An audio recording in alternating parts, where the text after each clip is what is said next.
Hello, everyone, and welcome back to another episode of Decline Invite, the only invite worth accepting. I'm your host, the extroverted IT leader, Ryan Drumheller. And today's episode is really interesting one because we're diving into the intersection of technology, human performance, neurofeedback, ADHD, AI, and leadership. My guest today is Ofer Lidsky, founder and CEO of Excellent Brain. Ofer has a background spanning cybersecurity, software architecture, brain-computer interaction, neurotechnology, and entrepreneurship. What makes this conversation unique is that he's someone who understands both advanced technology systems and the human mind itself. So be prepared to absorb everything that we talk about with focus and emotional regulation, cognitive performance, ADHD, brain training, and the future of neurotechnology. And honestly, where humans fit into all of this and how AI continues to accelerate around us. So, Ofer, it's a pleasure to have you here today. Welcome to Decline Invite. Thank you very much, Ryan. It's an honor for me to be on your show. I'm looking forward to this, especially as an individual. I think we talked pre-show that I have ADHD. I think it's pretty apparent, and I'm looking forward to a lot of the answers that I might get here today. So going right into it, we like to go into a few icebreakers. So you spent years focused on software, cybersecurity, and systems. What originally fascinated you about technology? Well, my background is software development and cybersecurity. I actually started programming when I was 7 years old, and I moved on. I had my first job at a computer company when I was 12. And by the age of 20, I opened my first company, which then dealt with computer gaming. And then I moved more and more into cybersecurity, which is, I believe, a very challenging area today because of AI.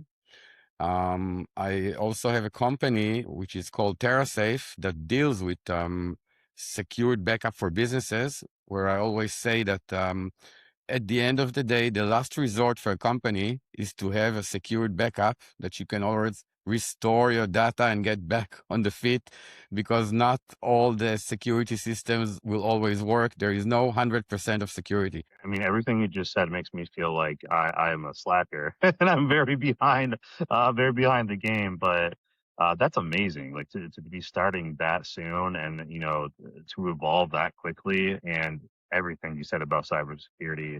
It's such a scary time. I've talked about it with a few other shows and just fighting security with AI against AI. That's just terrifying at the Yeah, end of the day. for sure, for sure. What was the moment that you realized that the human brain might actually be the most complex system to optimize? Well, I like to research stuff, and I've been studying science and technology for all my life. And at a certain stage, especially when my son was in special education, and it was pretty hard, I started looking into the brain, into the human brain, and I found a universe by itself. The human brain is the most complex system that known to man in the universe. And each brain has like 86 billion neurons with hundreds of trillions of synaptic connections between them. It's a system, you can spend your whole life learning.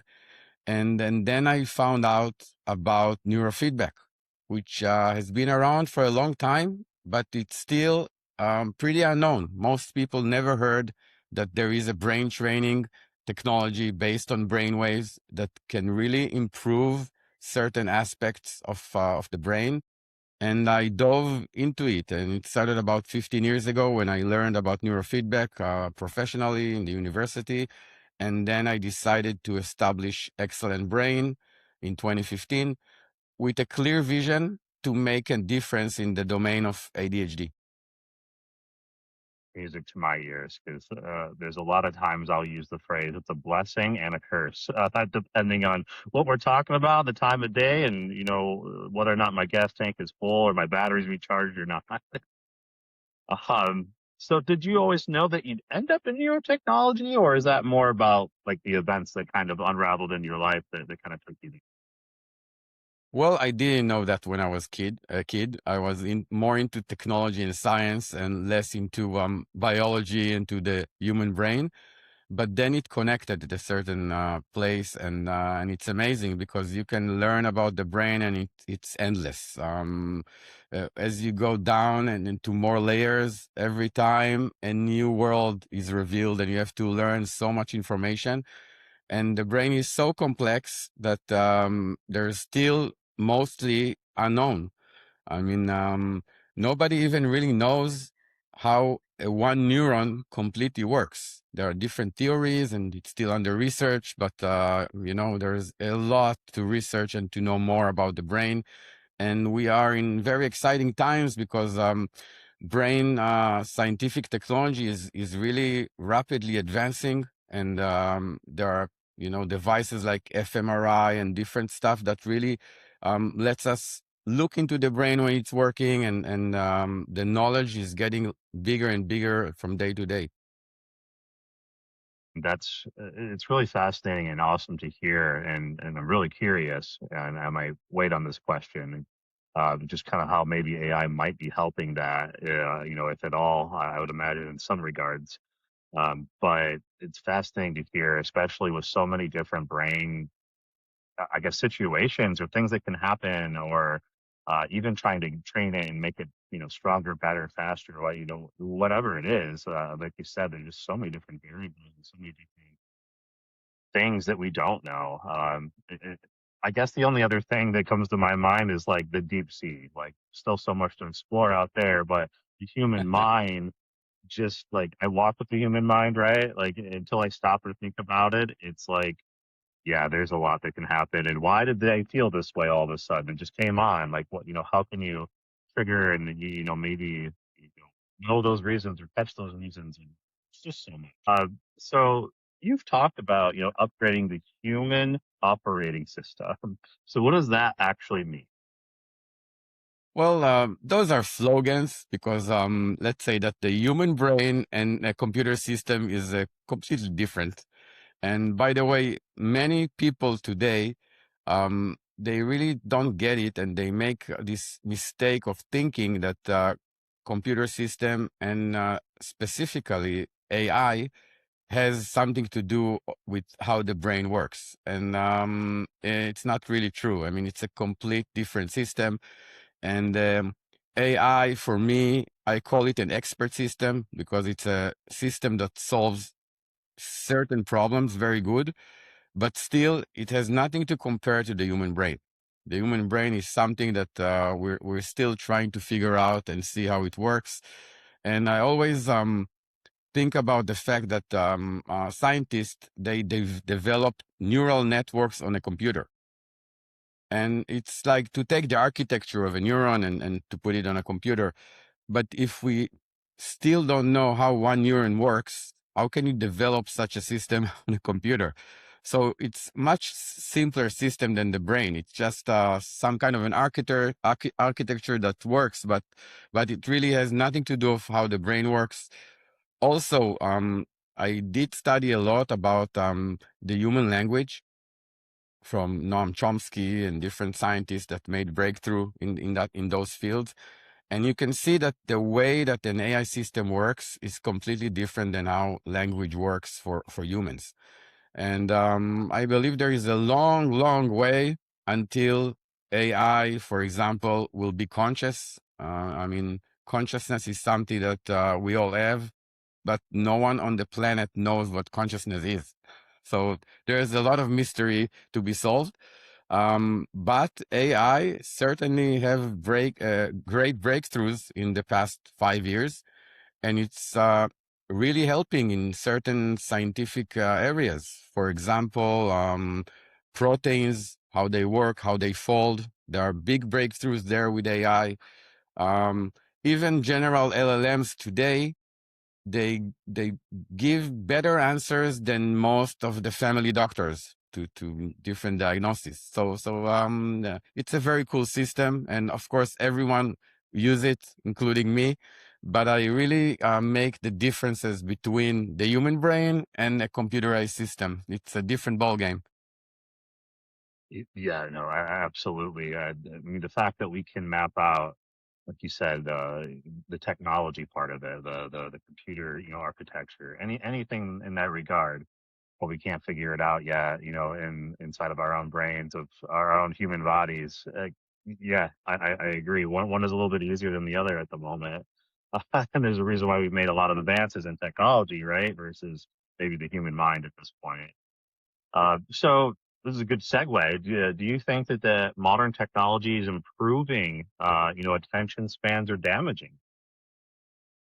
Yeah, now we're getting into the attention domain. So I want to make a very clear distinction. There is a degradation in the ability of attention for most of the people in Western countries in the past 20 years, mainly because of technology. Smartphones, WhatsApp, TikTok, all these screens. We have so much information that we consume on a daily basis, and it wasn't like that 20 or 30 years ago. And people are having problems with their attention today. Almost anyone. For example, I used to read a lot of books, and in the past years, it's almost impossible to read a book. I mean, it's too slow, it's too boring. You get information so quickly from the AI and from TikTok and from different social networks. So this is a worldwide problem for all humans. And then there is ADHD. um, ADHD is a special thing that has probably a genetic disposition, and people with ADHD they really have a tough time with their attention. And this is something that is getting more known to science, and in the DSM-5, they already know a lot more about it. And so we have to make this distinction between ADHD and the degradation of attention for humans. These are different conditions. Yeah, I mean, as somebody with ADHD, I went on when I was a child, there was only like one medication and it made me almost like a zombie. It totally changed me. So I guess it worked in that regard, but I was no longer me. And I went a long time without meds because I just thought the guy had really made any improvements. And I don't know, maybe that experience also probably set into my mind of just a little worried. A few years back, I finally tried some different meds. I guess they've really improved because I didn't really think that it made a difference. Yeah, like lost all loss of I people. really have to say a little bit about the drug treatment for ADHD, which started way back. And let's say if we look on Ritalin or stuff like that, the active material there is called methylphenidate, and it's a molecule that gets into the brain, into the synaptic connections between neurons, changes the regulation of dopamine, and the result is better attention. But because this material goes to almost the entire brain, there is a lot of side effects. So, and this is what you felt. And there are people which these drugs saved their life and they could not go to the school system without that. But the big question today, especially by the way, in the United States and in Israel, which are at the top in the world for drug treatment for kids, the question is, from the 100% of kids and adolescents that get the drug, how many do really need that? Or maybe they can do with something else. And I believe this is a very tough question to answer. And there are big forces behind it. Yeah, I very much agree with that. And at what percentage do we need this versus maybe, it's not a one size catch all kind of bucket. Um, I've met others that are similar spectrums and like we're all a little bit different. So I mean, like you said, there's still so much to learn. It's come a long ways from my childhood, but I can still see so much longer to go. And yeah, really, really curious to get to our next segment in just a moment. But what do you think that leaders misunderstand the most when it comes to mental performance, of any of their employees? So, from the domain I come from in leadership, and I've been studying leadership for over 25 years and doing different courses and practicing, and actually, it really it comes down to the daily practice if you want to get to the next level. So in terms of performance, I believe there is something which is mostly not really known to most people, and it has to do with integrity. Now, integrity, as I know it, it has to do with honoring your word.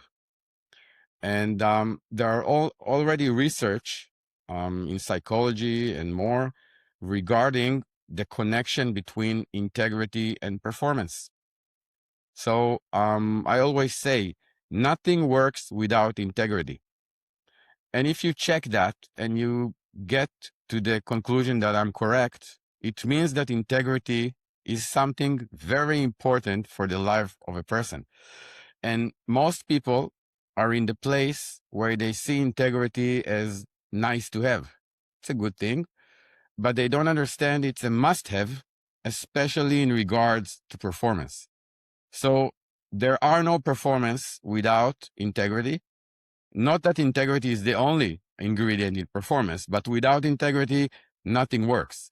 So a lot of my lecturing about leadership is about integrity, is about this doing the work in your life. How do you go to your next level in the domain of integrity? And integrity is like a mountain without a top. You always have the next level. It doesn't matter who you are and what you are on this planet. Any person has his next level in integrity, and sometimes it is hidden. It's in the place where you don't know that you don't know. And so I really think that integrity is a very basic ingredient in terms of performance. Yeah, I mean, if you don't have integrity, I don't know how I can, like, all the other mental pieces kind of fall by the wayside at that point, because then I start second guessing. Do I think you're going to? I mean, you've already let me down before. If you don't have integrity, yeah, I can see the connection there for sure. Um, Right. so now getting to some part of the segments that I was trying to avoid and save it for a second here. For people hearing the term neurofeedback for the first time, what actually is that? Well, neurofeedback is a brain training method that was developed in the late 70s and early 80s, very long time ago. And it's a system based on positive feedback based on your brain waves. So as science went along in the study of EEG, of the brainwave of the brain, we now really understand and see the difference, for example, between a brain who has ADHD and a normal brain with good performance, cognitive performance. So in neurofeedback, what you're trying to do is the trainee sits in front of the computer. He has these electrodes on his head. The electrodes read the brain waves, they transmit it to the computer, and the trainee gets a positive feedback in real time. It's like a small mirror into the brain, into your brain in real time. And then, for example, what we do in Excellent Brain is we developed a platform that you train your attention. So, for example, you have on the screen a car, and you concentrate with your brain like a Jedi from Star Wars. You concentrate, the car starts to drive. Once you lose your attention, you have a distraction, either internal or external, the car will stop, and you have to bring yourself back to that point again. And you repeat that process 20 minutes twice a week for at least 30 sessions. And this really improves your ability to get into attention and to stay there for longer. And then you see the results in terms of your cognitive performance, which means, for example, you can read, instead of 1 page in a book, you can read 10 pages in a book or stuff like that. So you really improve your performance in school and in life. Yeah, that's very interesting, and it kind of makes sense because I feel like I'm a very routine individual, and once I develop a routine and I get into that, it just becomes like a natural subset for me. But for me to get into it, I imagine my car stopping quite a bit at this point. Like At the just listen. beginning for all of us, but then you will improve. Everyone improves. By the way, the improvement will be much bigger if you have ADHD, because if you are normal and your attention works normally, then the improvement will be small. You're already at your almost peak performance. But if you have ADHD and you have problems with your attention, you have a chance to really improve it because you're coming from a lower place. And this is why it's so wonderful. And there are no side effects to this kind of training because you do the work yourself, bottom up. You cannot hurt your brain. And it's like a present for life because the training that you do stays for a long time, usually a few years. So it's worth the work, and it's amazing to see that, especially on kids who suffer in school and stuff like that. Yeah, I imagine, especially for a child. I remember what it was like for me. I can't imagine going back through that and not having at least what I have now. Um, so with individuals that are struggling with ADHD or focus, what are some of the issues that you've seen so far from your perspective or from your work? Well, ADHD is sometimes pretty tough for people. We see that in some very harsh statistics. I can give you some really statistics from here in Israel. I checked it out, and it's like that. 75% of people in jail have ADHD, and the regular statistics for adults is about 5 to 10%. So then I thought, what's going on? Why is it like that? And it seems that kids with ADHD who don't take care of that, at a certain point, they get eject from school, and then they find themselves at a bad place with bad people, and they get into crime. So in jail, 75% of the people have ADHD. So it really affects the lives of people and their future and the possibility in life. And this is why our DNA in Excellent Brain is really to make a difference and to improve people's life with neurofeedback. And it's something that really I created from my study of leadership. I see it as something that is part of leadership here on this planet. I think that makes a lot of sense. Like at first, it was like, "Oh, that's a staggering statistic," and then I thought about all of the things just really rapidly in my brain. What are the pros? And then I'm like, yeah, no, I think if I didn't try to get a handle on this or like try to work on some of the things, yeah, who knows where it would have went? Because at times it is kind of like a lot of voice. I don't want to call it voices, but like you just feel like there's a lot going on, I guess, at times. And if you don't know how to like channel or, you try to funnel that into some kind of good or quiet or just sit back, like whatever works for you, then it become overwhelming. And yeah, I guess individuals who don't know how to handle somebody like that naturally, hey, you're disrupting everybody and one thing leads to another, leads to another, leads to another. Yeah, I can very easily see that. That's unfortunate, really. Um, which leads me Yeah, to and if you also think about what a child goes through once they stick the label on him that he has ADHD, and what he thinks about himself, and so on, and this is harsh. yeah, I think that was a lot, especially younger, where now I just feel like and that's a great question for this because now I feel like it's been around or at least been out there and just publicly for quite a while that I don't think it's as like horribly damaging. It's like, oh, I have ADHD is not the same as some of these other labels now. Um, but so like we're seeing a lot more diagnosis of like ADHD, it seems like over the years. Do you think that it's like modern environments that are creating the cognitive overload, or do we actually think that we just had this many individuals that were out there and we're just more easily identifying that now? Well, I think it's both. First of all, the diagnosis has become better, and we know a lot more about it today than before. So and it's much more precise. So this is one side. The other side, I don't know how much scientific basis there is to it, but I believe that the processed food and different elements really brought us to this place that ADHD is a pandemic in most of the Western world. Yeah, I mean, as somebody sitting in the US and kind of, I mean, we're kind of going through eliminating certain things right now that it's like, yeah, how in the world is sawdust and things like this in our food? That just seems insane. At the end of the day, that like we're eating chemicals and eating things that you wouldn't just walk over and pick up a a handful of sawdust and be like, it just Yeah, yeah. so I definitely wonder, yeah, how, yeah, it's like to your point, how much of that is impacting that. Um, yeah, it's like you said, it's fascinating. There's a lot that we still haven't learned. There's a lot that we have learned to at least get to whatever percentage of better. I think there's a long ways to go. And as somebody who can just click a button today, maybe wear a device and feel, an overwhelming sense of calm come over me. It's like I'll have to like force the environment some ways to work for me some days to get calm.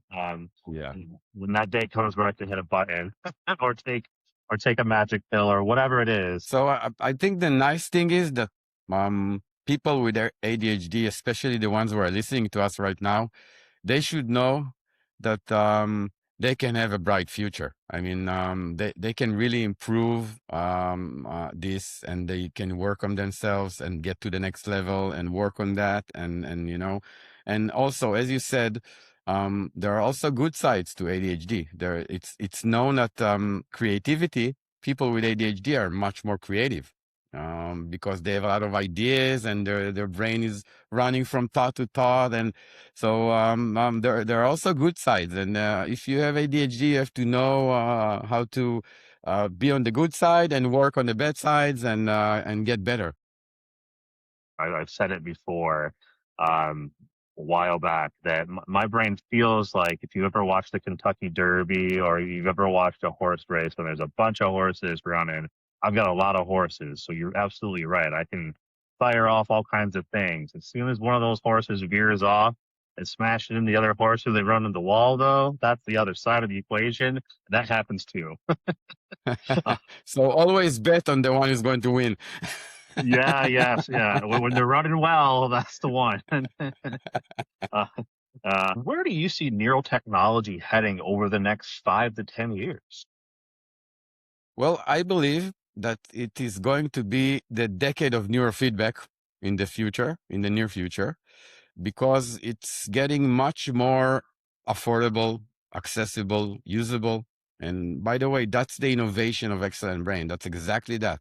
We created the most accessible platform in the world to make it easy for almost anyone to use this wonderful technology. And if we look outside of XMN on different technologies, we can see that there's a lot of companies who develop different brain devices. I believe that in the future, maybe your sunglasses could read your brain waves and give you some feedback.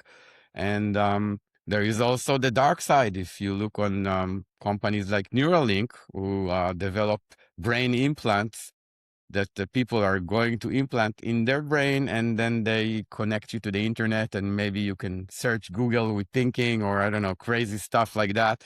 So there's a lot coming up, that's for sure.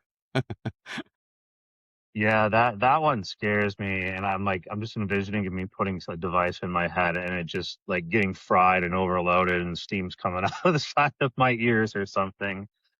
Just knowing how my brain goes. Or maybe if you don't pay the subscription, you get advertisements to your brain. Oh no, yeah. I'm just replaying nightmares in my mind right now of like just get to what I want. Um, so how do you see AI accelerating this space? Today or maybe where you might see it possibly go. So there's so much talk about AI, and it's really hard to see the truth, what is going on behind that. I mean, if we look like 3 years ago, they predicted that that's it, it's over. People are not going to have work in any job because AI is going to replace everyone. And of course, there are some changes in certain fields, but as we see it at the current stage, There is a big way there. I know that even today, with the most sophisticated AI cannot have a phone conversation with a human without the human identifying it within 5 seconds that it's AI.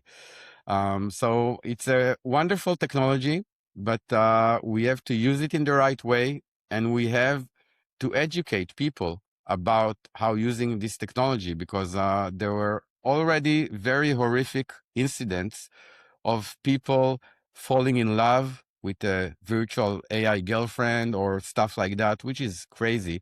And a lot of people think that AI has feelings and maybe he likes them or whatever crazy stuff they think. And everyone must understand that there is no computer in the world that has feelings or can understand anything.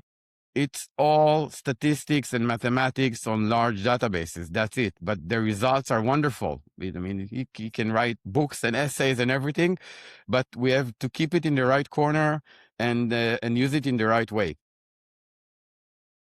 Yeah, I've seen some of those same articles and more or worse in a lot of regards to remember that, like, yeah, it is really good at doing some of the things that you should be using it for. Those are the should be using it for. The really manual tasks to get them to automated, or the really slow thinking, tasks and get them fast. But in terms of talking to any, LLM or anything like that, yeah, it's always trying to please me and tell me all these great things. And it's dangerous. Like we have some other things to work out from the humanality side of that when it comes to machines and addition. Yeah, Yeah, you're at a great point here, because yeah. a lot of people say that the biggest danger to humanity is AI.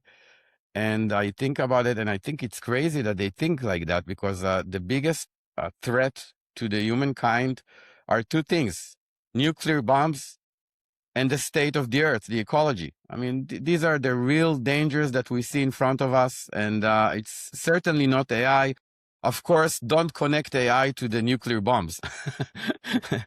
But the danger around AI is people believing that this thing has consciousness and it has feelings, and that's I think the biggest danger at the current stage.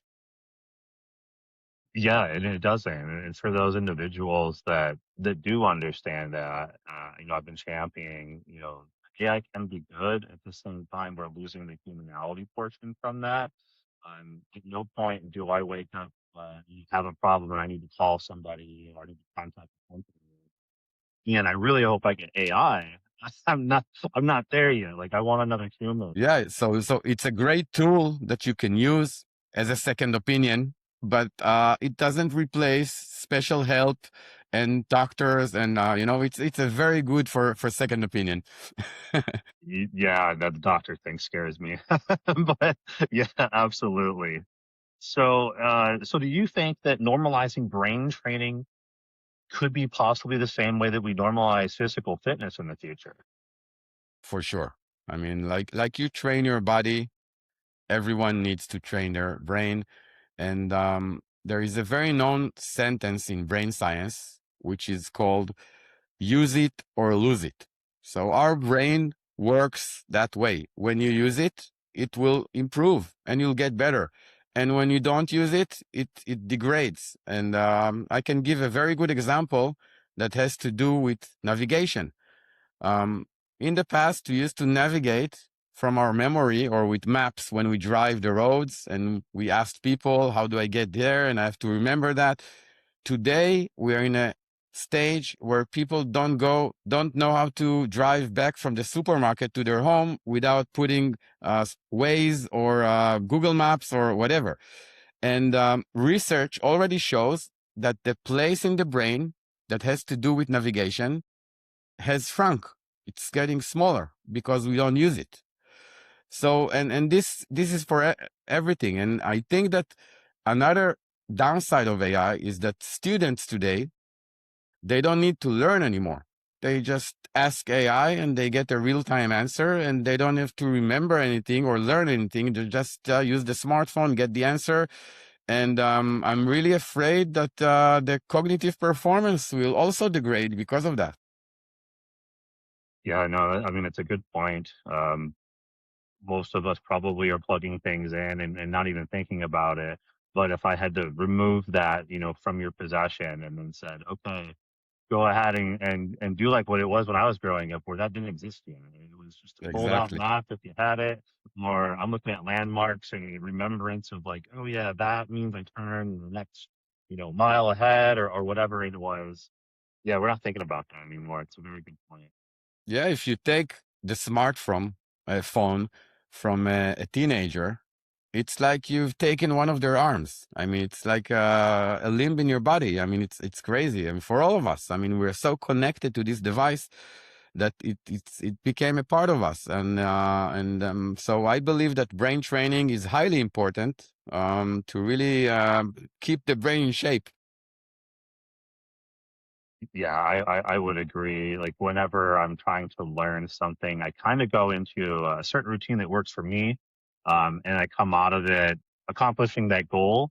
But if I didn't have it in front of me whatsoever, or like to your point, I just went to AI and looked it up, I'd have it immediately, and then a week from now I'd be done. It wouldn't be like going through the routine, the rigors, the emotion, the struggle. Exactly. So you've led technical teams and companies for years. What leadership lessons stand out most for you at this? Well, there's still, and it's the most important, the human touch, the connections between human. And I think it's still the most important thing because at the current stage, companies are built out of people. So the human connection and to be empathic and to have the right connection with your employees and colleagues, I believe it's the number one factor still until AI will take over. I'm with you. Like that's how I've always tried to lead is remembering that there's another human that you're speaking with.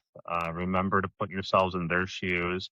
And in a lot of cases, especially being in technology, from teams that I've led, we've been like internal IT. So everybody's coming to us with things that are broke, they're not working, they're stressed out. It was never really us. We were the ones that they had to come speak to get it fixed. We always fodder emotions, aggressive emotions at the start. We'd always try to flip that script the best we could. Like, we figure out a way to make their days better. We figure out a way to make their careers less stressful, things like that. And then we become empathic because then we're talking along the way. We're talking about, like kids or vacations or whatever it might be. And then we become humans again. The anti what we're Yeah, seeing with them. I heard in one of your podcasts that you talked about that as you go higher in the rank of IT, it doesn't you don't use the day-to-day technology. It's all about using technology to solve problems and talking to people and it's the human touch that's behind it. It's controversial in the IT space. All of those human connection pieces are going to get you farther, especially right now. Talk about a lot of things with AI, but we all understand this now. So how do you use it along with being a human and being able to mix that tool in? It can be a really good thing. It can be a really dangerous thing at the same time, and being able to guide that from a humanity standpoint. It comes back to before, I believe. It really comes back to treating another human like another human and making sure that we're just trying to help one another get through the day, get through a goal, get through whatever it is, and we're teammates. As much as we work on something. I try to push that message as much. I Um, get you. yeah, yeah, yeah. So, what do you think separates leaders who build healthy organizations from those that actually create chaos? Well, that's a very big question, but I think is that to understand that everyone is equal, and a lot of bosses and leaders they sit at the top, and they don't have the direct connections to all of the people in the company, and there is like a big space there. So I believe a leader um, has to walk the talk. He has to show himself. He has to be there, to be as much connected to his team, and to be one of the team, and not above people. Can't co-sign that more. Get out from the ivory tower, I like to say it, and yeah, try to hear what the real struggles are, what's affecting somebody that day. And as somebody with ADHD, I understand way more. I guess one of the pros of going through the struggles of ADHD is I understand that people aren't going to have it every single day. There's going to be good days and bad days, and I hope that I can help you get to more good. So, with that, what do you think the best leadership trait is from somebody in a leadership position? Well, first of all, I think that leadership is something different than regular knowledge. So, if you want to learn leadership, it's not in school. You can have a PhD in leadership, and that does not make you a leader. There is something else there. And I believe that it relies on the domain of being, of being a leader, which is something completely different than learning and to know about how a leader acts. So, and it takes a lot of practice. But at the end of the day, is to be on the court and to do your best every day, and just be there, and not sit around and tell everyone what to do. Yeah, there's some there's some points of that that kind of cut deep for me, but yeah, I co-sign everything you say, and I normally sum it up as try to put a little bit of good out into the world every single day, just a little bit of fun, and that'll add up over time. Don't bark orders. Just one direction. Like it's a very easy thing to do. I mean, 9 times out of 10, they're not going to do those things. So we don't know already. Yeah, the human connection is the most important thing. And when you lead people, you have to go first in front, not in the back. Front line, so to speak, right? So, what do you think is the most underrated habit for mental performance? Well, I'll get back to integrity. I'm Mr. Integrity, really. I've been working on that for 15 years, and every day I learn something new, and I get to see where is my next level, and I lecture about it. And when you have to lecture, you really have to know it, and you have to walk the talk, and be there. So I really think that if someone takes something out of our show today, is to really go and learn how to work on integrity, what integrity is. You can read about it. There are different research papers, and it's called Integrity as a Positive Model. And it has a direct access to your performance in life, and actually in every aspect of life. Yeah, I definitely believe that. As somebody who wants to be seen on one side of the fence when everything is all over and done with, I want to be seen as the individual that helped individuals. Everything that I tried to put out in the world, I followed, I walked, I talked, as you said.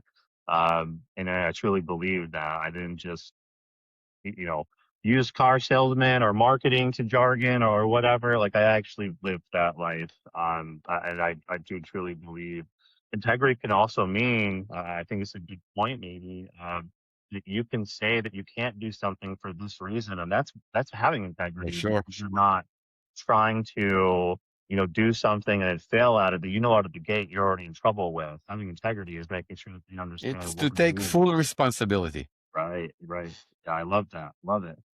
Um, so, what does success mean to you today? With everything you've done in your career and what you still want to accomplish, what does success look like for you? Well, first of all, there's still a long way. I'm in the process of scaling up Excellent Brain worldwide. We currently sell in 15 countries, and we have a lot of work to do in terms of that. But I see success as the impact that you do on people in the world, a good impact. That's success for me above everything. How can I help as many people as possible and really improve their lives, and be a positive impact on them. I say if like we can put a little bit of good in the world every single day, if I can help maybe even one person a day, one person a week, whatever it is, the more of us that are doing that, the more people we can reach and really make a difference and change. Some days it can be hard, but I keep coming and doing it, and I keep staying and doing it, because once you have reached somebody and you hear those great things, it just, it doesn't matter what the bad was. At that point, I want to keep Exactly. going. Last question. What is a piece of advice that you would give somebody maybe going through ADHD or wants to improve mental capacity, mental strength? What is a piece of advice that you would give them right now, especially as you're somebody out there trying to change the world? So I believe the most important thing is that they should know and really know that they can improve and change. It's possible. So wherever you are, at what stage you are, whether it's bad or good or whatever, you can always improve and you can work. Just do the work, believe in yourself, and the results will come. Absolutely love that. I mean, just start, right? And then eventually, as it adds up, hopefully you get there, and you will if you want it badly enough, I think. Just start. That's the thing, really. If you Hardest start thing and you'll just do. do something, just do something and continue doing it. And discipline is much more effective than motivation. So as long just be disciplined as you can, and you'll get results for sure. I promise that. Absolutely, absolutely love that. I co-sign that. It's one of the things I normally say too, is just start. So it doesn't even matter if you have the plan or the plan changes. We'll work on that. But if you start, then we're already rolling the boat together. We're already, the wheels already turning. Whatever the analogy you want to use, we're at least headed Exactly. in a direction. Completely So true. so, Ofer, this has been honestly a fascinating conversation. It sits right at the intersection of technology, leadership, human performance, and, even where the future is headed. So I greatly appreciate you for sharing both the technical and human side of the conversation. Where can people connect with you and learn more about Excellent Brain and anything else that you have going on? Sure. So the easiest way is to go to our website, which is www.excellent-brain.com. And they can contact us. They can read a lot of information about neurofeedback, and they can even contact me directly. Absolutely love that, and I'll make sure that we include that into the release of the episode. I'm gonna check it out even further as somebody who can always use an improvement as I sit here and rethink some of the words and how I said them every single day. So expect me to check it out, and I hope the rest of my listeners do. And we do have a large, neurodivergent audience, which I think is fascinating and a really great message for everybody. So with that, this has been Decline Invite Podcast. The meeting is now adjourned. Again, I appreciate you for coming on the show, Ofer. I look forward to trying to stay in, connection with you. I can't wait to see where you're going to head and what other things you're gonna do and where you're going to involve the technology in the space. So, really appreciate it, and thank you for taking the time with us today. Ryan, thank you very much. It was a pleasure. Really, I'm honored to be on your show, and really thank you for everything. Much appreciated. Take care, everybody. We'll see you again next time.